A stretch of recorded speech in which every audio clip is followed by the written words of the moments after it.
लीजिए दोस्तों, नीतीश राज में फिर गूंजा आनंद सिंह का नाम। बहुत की गई बचाने की कोशिश, लेकिन अब नहीं बचेगा छोटे सरकार।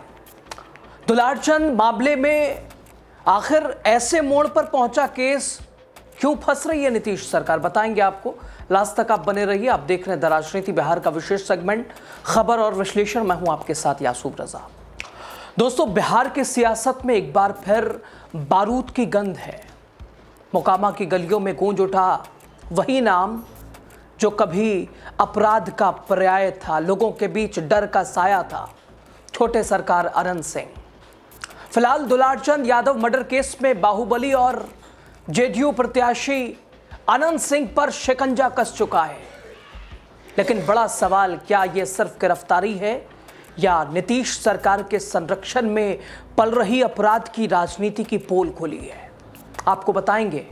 जहां कानून से ज्यादा ताकतवर दिखा है बाहुबली तंत्र, बिहार की राजनीति में बाहुबल वर्चस्व और प्रशासन एक बार फिर बेबस नजर आया शासन के आगे। आखिर सीआईडी के हाथ दुलारचंद यादव केस कैसे खुला नीतीश सरकार का राज? आखिर लाख बचाने की कोशिशों के बावजूद कैसे हुई आनंद सिंह की गिरफ्तारी? सवालों के जवाब देंगे आपके सामने। दोस्तों, बिहार की सियासत में कानून नहीं, बाहुबल चलता है। मोकामा की सड़कें फिर से वही खेल में रंगी दिखाई दे रही हैं। वो खून, कारतूस, सत्ता की हनक। और इस बार सामने है नीतीश का खास, नीतीश का प्रिय आनंद सिंह, जिसे लाया गया है चुनाव से पहले जेल से निकाल के आओ, सूरजभान का काउंटर करो। जो जनता की सेवा नहीं बल्कि इस बार दुलारचंद यादव के मर्डर केस में जेल की सलाखों के पीछे पहुंच गया है। सवाल साफ है, क्या बिहार में बाहुबली पहले नेता बनते हैं, फिर कानून को धता बताते हैं, या फिर नीतीश कुमार की सरकार खुद इन अपराधियों की ढाल बन चुकी है? आखिर विपक्ष क्यों कह रहा है यह गिरफ्तारी मजबूरी में हुई है? दोस्तों, मोकामा में दुलारचंद यादव की हत्या ने एक बार फिर बिहार की राजनीति का काला चेहरा उजागर कर दिया है। जिस राज्य में सुशासन बाबू का नाम गूंजता है, सुशासन बाबू के डंके पर सरकार चलती है, जिस राज्य ने जंगल राज की काट मंगल राज का जिक्र करके किया है, आज उसी सुशासन पर एक नहीं अनेकों सवाल हैं। वहां एक बाहुबली उम्मीदवार खुलेआम गाड़ियों के काफलों और हथियारों के साथ घूमता है, लेकिन आचार संहिता का उल्लंघन नहीं होता है। पता तब चलता है जब चिड़िया चुग जाती है खेत। अगर पुलिस तब जागी जब खून बह चुका था, पुलिस की आंखें तब खुली जब देर हो चुकी थी। मोकामा की सियासत एक बार फिर दोस्तों खून से रंगी है। एनडीए का प्रत्याशी, नीतीश का खास, कुख्यात बाहुबली आनंद सिंह दुलारचंद यादव मर्डर केस में गिरफ्तारी हो गई है, जेल भेजा गया है। पटना सिविल कोर्ट ने उन्हें 14 दिन की न्यायिक हिरासत में आनंद सिंह को जेल भेज दिया। यानी अब जहां तुम्हारा ठिकाना होना चाहिए वहीं पहुंच गया वो।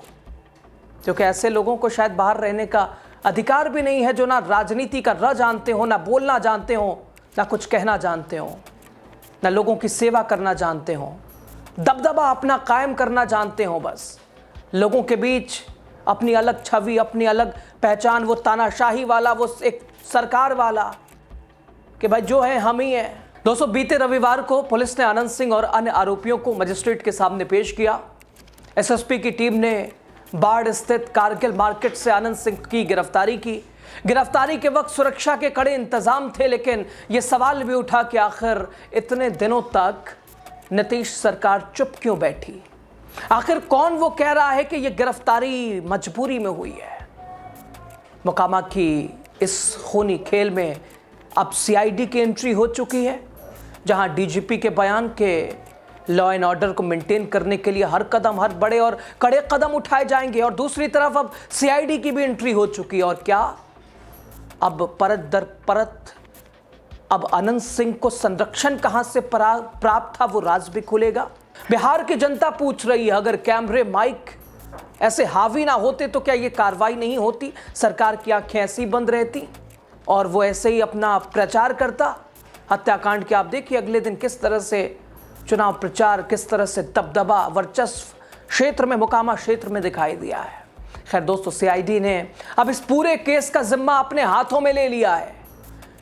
जांच की निगरानी सीआईडी कर रही है। डीआईजी जयंत कांत, जिन्होंने घटनास्थल का दौरा किया, एफएसएल टीम के साथ मिलकर हर एंगल की जांच के आखिर कहां क्या सिचुएशन हुई। पोस्टमार्टम रिपोर्ट ने तो कई तरह से चीज़ों को अलग मोड़ दिया। उधर दुलारचंद यादव का परिजन कुछ बता रहा है और तस्वीरें कुछ नजर आ रही हैं। सवाल इस केस ने दोस्तों तब और खड़े कर दिए जब पोस्टमार्टम रिपोर्ट सामने आई। दुलारचंद यादव को गोली लगी थी, लेकिन मौत गोली से नहीं बल्कि गाड़ी के कुचलने से हुई। उनकी पसलियां टूटी, फेफड़े फटे, यानी एक्सीडेंटल मर्डर नहीं बल्कि प्लान मर्डर की ये साजिश। और अब राजनीतिक बयानबाजी शुरू हो गई है। विपक्ष सरकार पर बरस रहा है, यह कह रहा है कि अगर आवाज हमारी ना होती तो ये गिरफ्तारी भी ना होती। सत्ता पक्ष सफाई देने में जुटा है। उधर जंगल राज और महाजंगल राज का जिक्र शुरू हो गया है। किस दिल से ये एनडीए के तमाम घटक दल, एनडीए के तमाम बड़े बड़े नेता, चाणक्य, कद्दावर नेता ये जंगल राज का जिक्र कर रहे हैं। आज की स्थिति आप सभी के सामने है। और इस बीच बीजेपी के पूर्व मंत्री, जो कि अक्सर बीजेपी को कटघरे में खड़ा करते रहे हैं, आरके सिंह, राजकुमार सिंह, अनंत सिंह की गिरफ्तारी को बिल्कुल सही बताया। कहा कि ऐसों का यही हाल होना चाहिए, ऐसों को बाहर रहने का कोई अधिकार ही नहीं है। न जाने कैसे नीतीश जी ने ऐसे को टिकट दिया। वो कहते हैं एक व्यक्ति 30 से 40 गाड़ियों के काफले और हथियारों के साथ घूम रहा है, यह आचार संहिता का खुला उल्लंघन था। ये बीजेपी के कद्दावर नेता आरके सिंह कह रहे हैं।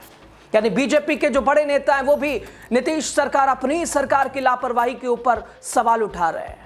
और वो सरकार अभी भी आंखें मूंदे अपने प्रचार प्रसार में वो जंगल राज का जिक्र कि आज सब कुछ मंगल चल रहा है।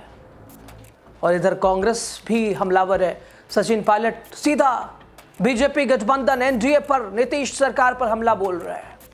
कह रहे हैं इस सरकार के अंदर मर्डर की छूट है। सरकार के नाक के नीचे हत्या होती है और कार्रवाई दबाव में होती है। जब हम हावी होते हैं, सरकार कदम उठाती है।